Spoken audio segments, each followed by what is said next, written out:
Kisah ini dimulai dari seorang pria bernama Mick, mantan tentara yang kini menjalani hari-hari sunyi.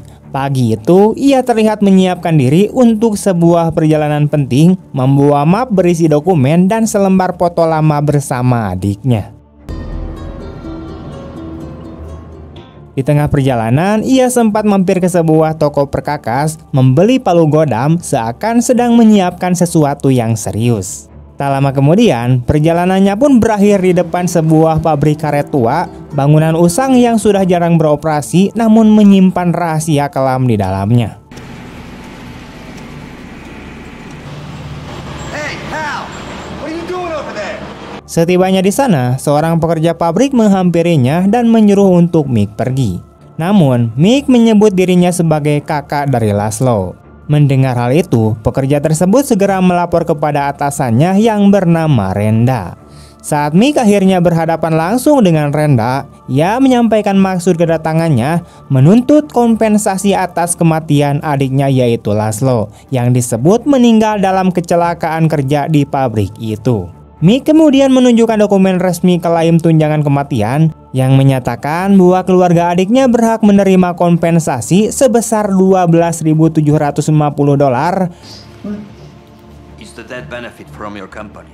Namun bukannya memenuhi kewajiban, Renda justru menertawakan dan menghina Mick. Meski direndahkan, Mick bersikeras tidak akan pergi tanpa membawa uang kompensasi. Renda yang marah kemudian memerintahkan anak buahnya untuk menyeret Mick keluar dan menghajarnya. Get him the fuck out of here! I just want what you own, my brother, nothing more. Berbekal pengalaman tempur, Mick melawan dan berhasil melumpuhkan beberapa orang.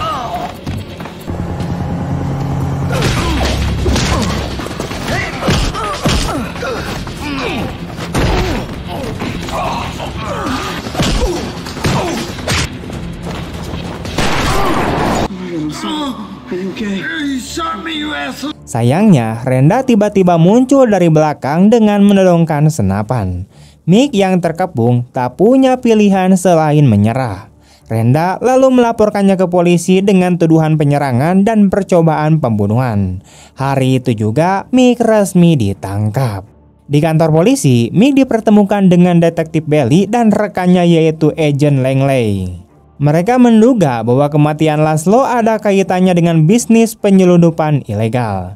Mick terkejut saat mengetahui bahwa kematian saudaranya bukan karena kecelakaan, melainkan pembunuhan. Detektif Belly kemudian menawarkan bantuan. Hukuman Mick bisa diringankan bila ia mau bekerja sama dalam penyelidikan. Mereka membutuhkan informasi terkait aktivitas penyelundupan di dalam penjara Pleasant Hill. Namun Mick masih ragu, ia tidak ingin terjerat masalah lebih jauh. I'm fantastically interested in getting to the bottom line of this drug smuggling ring. Now you let me know when you decide.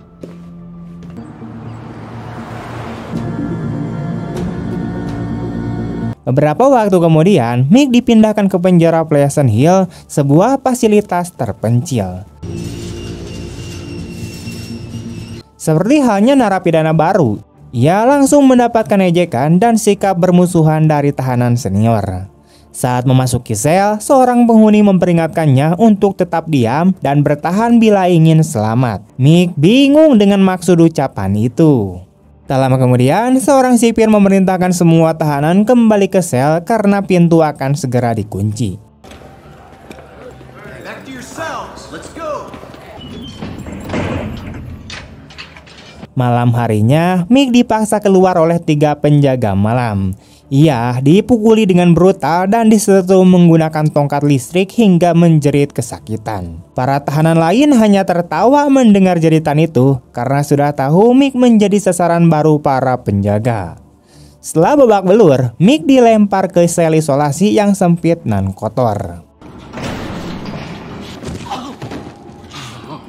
Keesokan paginya, Mick kedatangan kepala penjara yaitu seorang wanita yang dipanggil sebagai warden. Tidak seperti bayangan tentang kepala penjara pada umumnya, warden tampil glamor bak sosialita dengan pakaian mahal.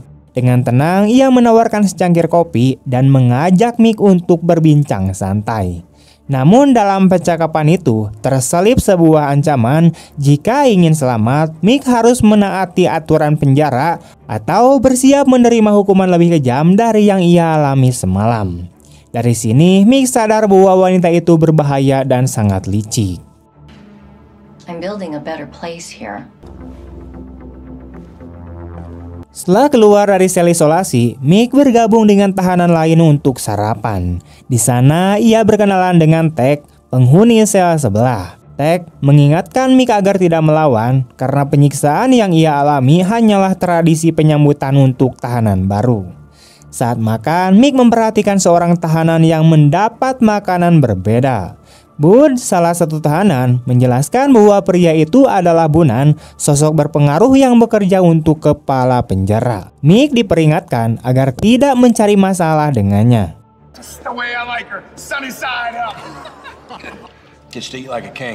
Setelah sarapan, para tahanan menjalani rutinitas membersihkan halaman.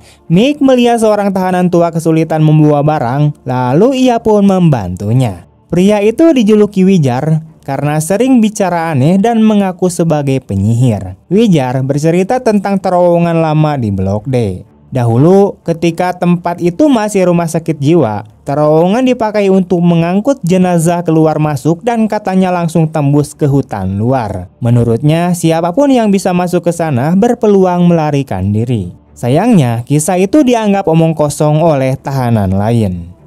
Saat bel istirahat berbunyi, para tahanan mendapat waktu 15 menit untuk beristirahat di halaman. Dua kelompok tampak saling berhadapan. Seorang tahanan berotot kemudian maju menantang Bunan untuk duel 1 lawan 1. Sebagai penguasa blok sel 13, Bunan menerima tantangan itu dengan percaya diri. Why don't the guards stop it? Stop it? Hell, they're placing bets. They like the...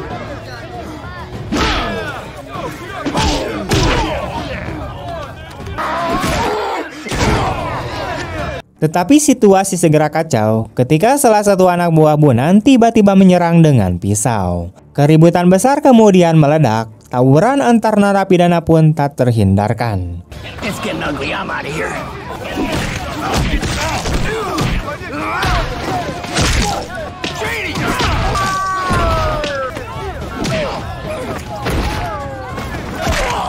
Para penjaga menembakkan gas air mata, sementara dari menara atas, Warden memerintahkan tembakan peringatan dilepaskan agar kerusuhan bisa dikendalikan.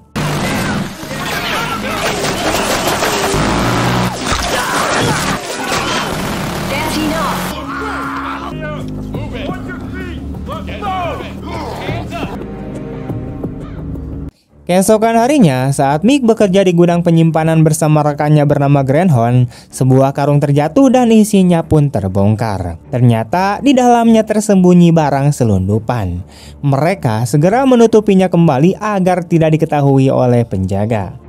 Tidak lama setelah itu, Mick mendapat panggilan telepon rahasia dari detektif Belly. Ia menanyakan apakah Mick sudah memperoleh informasi. Mick dengan hati-hati menjawab bahwa ia menemukan adanya penyelundupan melalui kiriman barang dari perusahaan milik Renda. Mendengar hal itu, Belly berjanji akan mengusahakan pembebasan bersyarat untuk Mick. Namun dari sisi lain, seluruh aktivitas Mick ternyata dipantau lewat CCTV. Warden mengetahui adanya komunikasi rahasia itu dan juga menyadari bahwa Mick ditangkap akibat laporan Renda, yaitu rekan bisnisnya dalam penyelundupan. Marah, Warden mendatangi pabrik Renda untuk memperingatkannya agar tidak bertindak gegabah tanpa seizin dirinya. I don't want you taking care of anything on your own right now. Okay.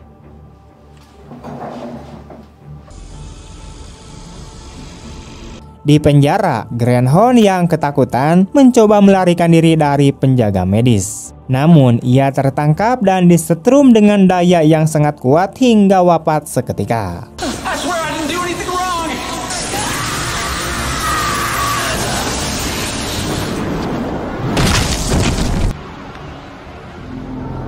Mayatnya dibiarkan tergeletak semalaman sebelum akhirnya dibawa keesokan harinya. Sementara tahanan lain berangkat sarapan, Mick dipaksa membersihkan noda darah si Greenhorn.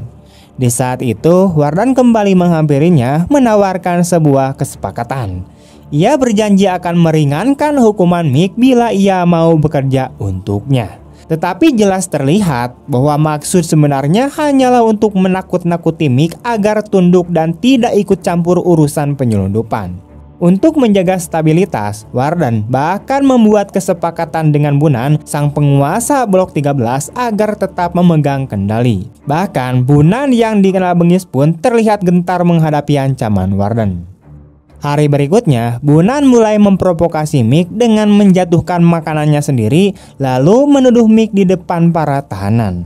Mick menolak diam dan justru menantang balik, membuat Bunan murka. Salah satu anak buah Bunan ikut mengejek, namun Mick langsung menyikutnya hingga mulutnya berdarah.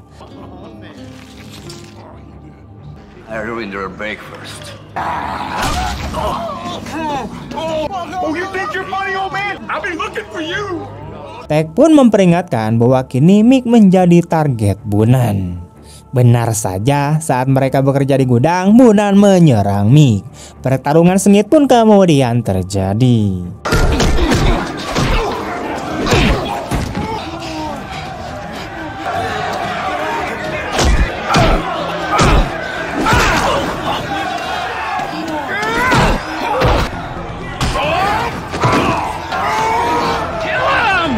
Mick hampir mengalahkannya dengan mencekik lehernya, namun Warden muncul dan melemparkan rantai logam ke arah Bunan.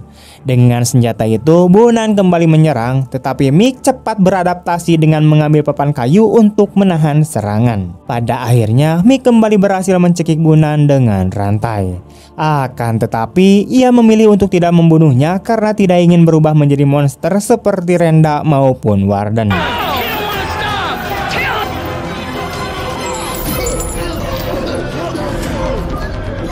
Keputusan itu membuat sebagian tahanan kecewa karena berharap Bunan bisa disingkirkan. Warden yang marah kemudian memerintahkan asistennya untuk mengurung Mick dan juga Bunan di sel isolasi.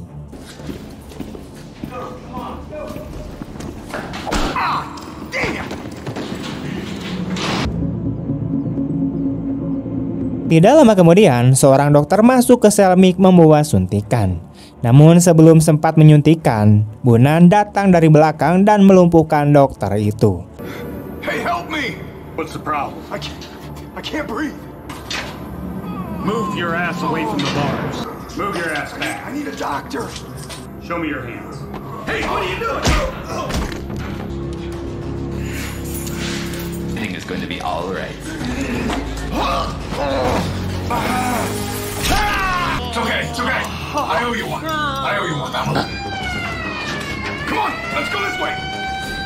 Rupanya, Mick dan Bunan diam-diam merencanakan pelarian. Pada saat bersamaan, para tahanan lain juga sudah menyiapkan pemberontakan terhadap para penjaga.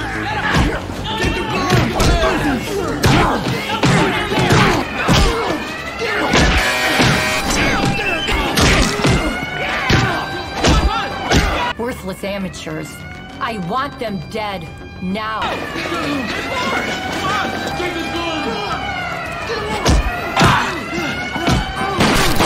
Mick dan Bunan menuju kapel penjara mencari jalan keluar, tetapi pintunya terkunci dan kunci dipegang seorang penjaga. Mereka terpaksa melawannya demi mendapatkan kunci tersebut.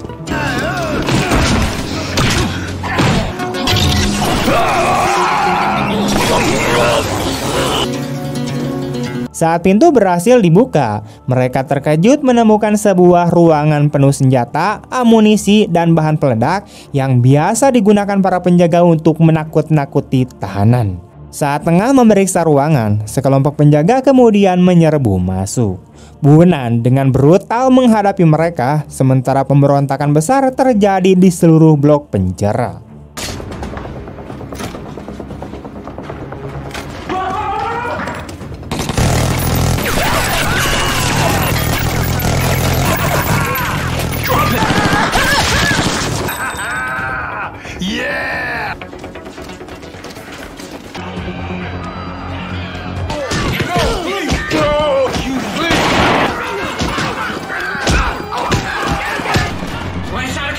We gotta get out of here now.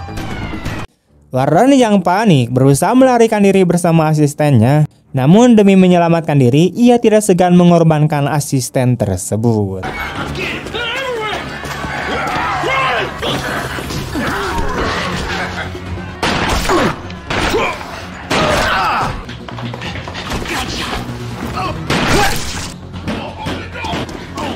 Di sisi lain, Mick dan Bunan terus bertarung melewati rintangan, bahkan menghadapi dokter yang ternyata masih hidup.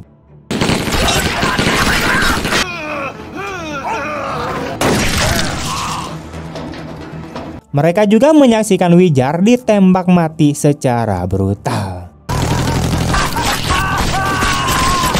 Bertekad untuk kabur, keduanya keluar menuju halaman penjara dan berhadapan dengan pasukan SWAT dalam baku tembak yang sengit.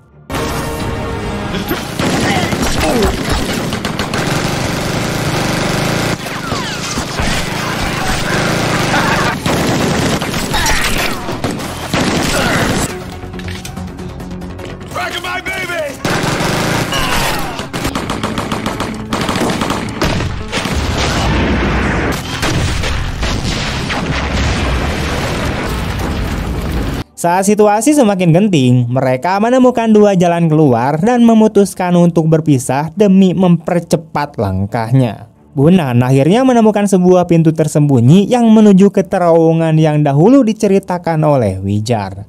Tepat saat hendak memanggil Nick, Warren muncul untuk menghabisinya.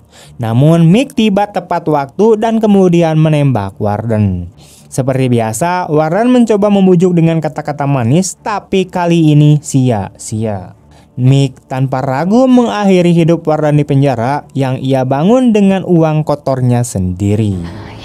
You can't do this to a woman. You may be a woman, but you are no lady.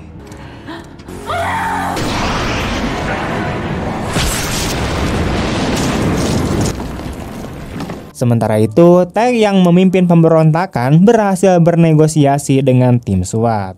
Ia menuntut agar gubernur dan pihak berwenang datang langsung ke penjara Pleasant Hill untuk membongkar sistem hukum yang korup dan penuh penyiksaan. We got hostages here. Ain't no need for anybody else to get hurt. Di sisi lain, Mick dan Bunan berhasil melarikan diri melalui terowongan menuju hutan. Bunan begitu bahagia merasakan udara bebas setelah sekian lama. Mereka kemudian berpisah untuk menghindari kejaran polisi. Sebelum berpisah, Bunan meminta maaf atas semua perbuatannya di dalam penjara. Ia mengakui bahwa dirinya terpaksa tunduk pada Warren demi bertahan hidup. Ia juga menyebut Mick sebagai pahlawan sejati karena berhasil menjatuhkan rezim menindas itu. You take care of yourself. You do the same. Freedom, baby! Beberapa minggu kemudian, Mick mengunjungi makam adiknya untuk pertama kalinya. Tiba-tiba beberapa mobil polisi mengepung lokasi. Mick panik dan mengira dirinya akan ditangkap kembali. Namun, detektif Ellie dan Angel Langley muncul dan menenangkannya dengan kabar bahwa status buron Mick telah dicabut. Berkat bantuannya, pihak kepolisian berhasil membongkar sindikat penyelundupan terbesar di Amerika dan gubernur pun setuju untuk menghapus semua tuntutan terhadap Mick. Lebih dari itu, Mick akhirnya menerima kompensasi kematian adiknya yang telah ia perjuangkan sejak awal. Agen Langley bahkan menawarkan pekerjaan di pemerintahan, meski Mick masih ragu karena ia ingin fokus merawat keluarganya. Adegan terakhir memperlihatkan Mick mendatangi pabrik Renda sambil membawa peluru godam yang dulu ia beli. Dengan nada penuh ancaman, Mick memaksa Renda untuk mengakui semua kejahatannya, lalu mengikatnya pada mesin penggiling yang sedang beroperasi. Akhirnya, Renda pun menerima ganjaran dari perbuatannya, dan Mick berhasil membalaskan kematian sang adik. Tamat. Pesan yang dapat diambil bahwa ketidakadilan dan keserakahan selalu berujung pada kehancuran. Jangan pernah menyepelekan keluarga seseorang, apalagi itu seseorang prajurit yang rela mempertaruhkan segalanya demi orang yang ia sayangi. Kekuasaan yang dibangun dari kekerasan, penindasan, dan korupsi cepat atau lambat akan runtuh dengan sendirinya. Pada akhirnya, kebenaran mungkin terlambat datang, tapi ia akan menemukan jalannya dan setiap kesalahan pasti menuntut balasannya. Teman-teman, sekian dulu untuk video hari ini. Terima kasih banyak telah menonton. Sampai jumpa di video esok hari. Terima kasih. Bye.